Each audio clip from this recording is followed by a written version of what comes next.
Banyak yang kegirangan karena kematian Ustadz Yahya Wallauni. Bahkan ada yang menuduh beliau dicabut nyawa oleh Yesus karena sudah menghina, mengejek, menolak kebenaran Yesus. Innalillahi wa inna ilaihi raji'un. Selamat jalan Ustadz Yahya Wallauni. Allahumma firlahu warhamhu wa'afihi wa'afu anhu waj'alil jannata maswahu. Insyaallah beliau husnul khatimah. Kematian adalah hak semua makhluk yang bernyawa, termasuk Ustadz Yahya Wallauni. Dan beliau sendiri pun dah mengatakan, insyaallah setahun lagi beliau akan meninggal.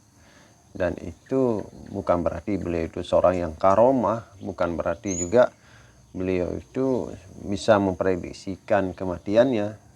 Tapi begitulah, semua kita akan mengalami yang namanya kematian. Namun bagi umat Islam, orang yang meninggal hari Jumat, apalagi berada di atas mimbar, maka itu sudah cukup untuk mengatakan bahwa beliau meninggal secara husnul khatimah, meninggal secara baik. Nah, lalu bagaimana dengan tuduhan-tuduhan, cacian, bahkan ejekan dari saudara-saudara kita non-muslim tentang kematiannya? Yaitu wajar. Mereka selama ini memang panas ketika mendengar ceramah-ceramah beliau. Tapi kita nggak perlu meyakini bahwa apa yang disampaikan oleh saudara-saudara kita itu sebuah kebenaran. Karena apa? Memang wajar mereka tidak suka dengan Ustadz Yahya Wallauni. Selain membuka isi dari agama mereka, juga cara penyampaian beliau itu sangat keras, bahkan tanpa tendeng aling-aling.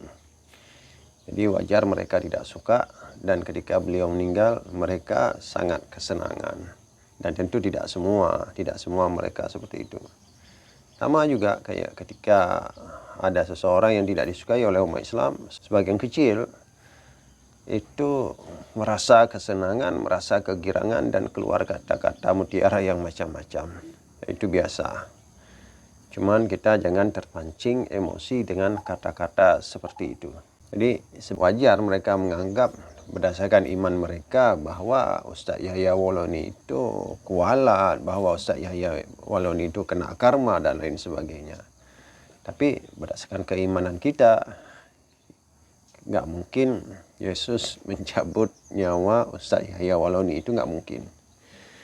Nah, biarlah iman kita masing-masing yang berbicara. Tapi yang jelas, dalam keyakinan kita Islam, beliau sudah selesai dengan tugasnya, sudah selesai dengan apa yang beliau sampaikan. Beliau mengajak kepada umat Islam, membuka mata kita umat Islam bahwa itulah yang sebenarnya terjadi. Jadi sebatas itulah, kita tidak perlu mengaitkan ini dan itu, kita tidak perlu berpikir yang macam-macam. Kita cukup berdoa semoga Allah Subhanahu wa taala menempatkan beliau di tempat yang terbaik. Wallahu a'lam bishawab.